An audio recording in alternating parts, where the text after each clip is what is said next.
Hello' everyone, এই ভিডিঅ'টোত সকলোকে স্বাগতম জনাইছোঁ। যিবোৰ ষ্টুডেণ্টে এতিয়ালৈকে স্কুটি পোৱা নাই 2025-26 বৰ্ষৰ আৰু জীৱন প্ৰেৰণা থাৰ্ড পে'মেণ্ট এতিয়ালৈকে পোৱা নাই, সকলোকে স্বাগতম। ফাৰ্ষ্ট অফ অল কথা পাতিম যে এইচএছ স্কুটি পোৱা নাই যিবোৰ ষ্টুডেণ্টে, ভালকৈ কথাখিনি শুনিবা। যিবোৰ ষ্টুডেণ্টে এতিয়ালৈকে পোৱা নাই সেইবোৰৰ কাৰণে এটা গুড নিউজ, স্পেচিয়েলি বৰপেটা অতি সোনকালে তোমালোকক স্কুটিখিনি ৰিলিজ কৰিব বা দিব। এইটো ৰিলেট হোৱাৰ ৰিজন হ'ল ষ্টক কম হৈছিলে আৰু কিবাকিবি বিল প্ৰব্লেম হৈছিলে।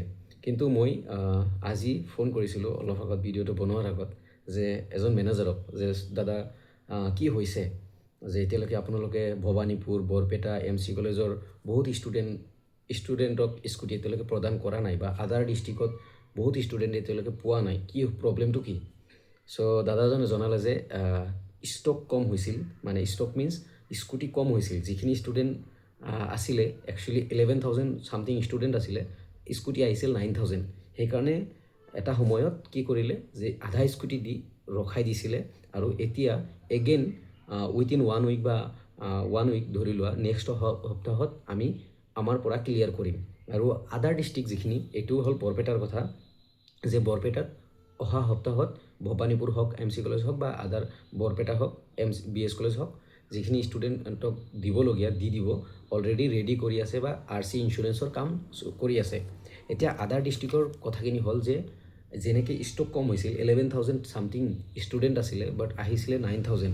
চ' কিছুমান ডিষ্ট্ৰিক্টত কি হৈছে যে স্কুটি কম গৈছিলে, বহুত কম গৈছিলে। চ' সেইখিনি স্কুটিৰ কাৰণে কিছুমানক দিছে, কিছুমানক দিয়া নাই, আৰু ষ্টক শ্বৰ্টেজৰ কাৰণে সেইখিনি লেট হৈছে বা সেইখিনি প্ৰব্লেম ফেচ কৰিবলগীয়া হৈছে।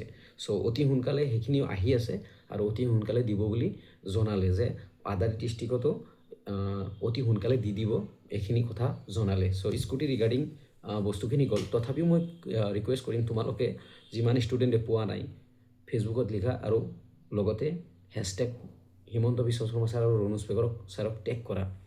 লগতে এতিয়া জীৱন প্ৰেৰণা যিবোৰ ষ্টুডেণ্ট, চ' শুনা, ফাৰ্ষ্ট অফ অল মই এজন মোৰ ফ্ৰেণ্ড ডাইৰেক্টৰ অফ হায়াৰ এডুকেশ্যনত জব কৰে, তাক মই সুধিছিলোঁ যে বহুত আগত যে থাৰ্ড পে'মেণ্ট কি হ'ল, নিয়াৰলি 15 এপ্ৰিল নে সেনেকুৱা টাইমত সুধিছিলোঁ যে জীৱন প্ৰেৰণাৰ থাৰ্ড পে'মেণ্ট দিয়া নাই, নিযুত মইনা দিছে, বাবু আঁচনি দিয়ে।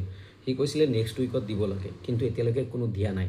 জাষ্ট সি মানে তাৰ ওপৰৰ মানুহ এজনক সুধি কৈছিলে, কিন্তু এতিয়ালৈকে ক্লিয়াৰ হোৱা নাই। কিন্তু তাৰ কোনো ভুল নাই বা সেই কোনো ইনভলভমেণ্ট নাই। এতিয়া হ'ল যে আমি একো নাজানো জীৱন প্ৰেৰণা কেতিয়া দিব কেতিয়া নিদিয়ে। 2টা ইনষ্টলমেণ্ট ঠিকে দিছিলে, কিন্তু এপ্ৰিল মাহৰ, আজি মে' মাহৰ 1 তাৰিখ, এপ্ৰিল মাহৰটোত নিদিলে। মেবি ইলেকশ্যনৰ ৰিজাল্টৰ পিছত 2টা একেলগেও দিব পাৰে। কিন্তু আমিতো ষ্টুডেণ্ট, আমাৰ মাজত কুৱেশ্যন উঠিবই বা টেনশ্যন হ'বই। চ' তোমালোকে মোৰ মতে কলেপছ হ'ব নালাগে বা স্কেম হ'ব নালাগে বা বন্ধ নহয়, কিন্তু তোমালোকে এজ এ ৰিমাইণ্ডাৰ হিচাপে ডক্টৰ হিমন্ত বিশ্ব শৰ্মা ছাৰ আৰু ৰণোজ পেগু ছাৰক তোমালোকে লিখি টেগ কৰা, ফেচবুকত টুইটাৰত লিখি টেগ কৰা, যাতে যিখিনি বস্তু, যিখিনি আঁচনি, যিখিনি স্কিম বন্ধ হৈ আছে, যে চলি আছিলে, ঘপকৈ এটা বন্ধ হৈ গৈছে, কোনো নটিফিকেশ্যন নাই, কোনো একো নাই, দেন সেই বস্তুটো যাতে ক্লিয়াৰ হয়। তো ষ্টুডেণ্টে যিখিনি পইচা পাবলগীয়া, যিখিনি স্কুটি পাবলগীয়া ষ্টুডেণ্টে যাতে সময়মতে পায়, তাৰে কাৰণে তোমালোকে ফেচবুকত লিখা, টুইটাৰত লিখা, মই এইটো ভাবোঁ। লগতে মই এই ভিডিঅ'টোত টেগ কৰিম হিমন্ত বিশ্ব শৰ্মা ছাৰৰ account, Facebook account, YouTube account মই টেগ কৰিম। তোমালোকে প্লিজ কমেণ্টত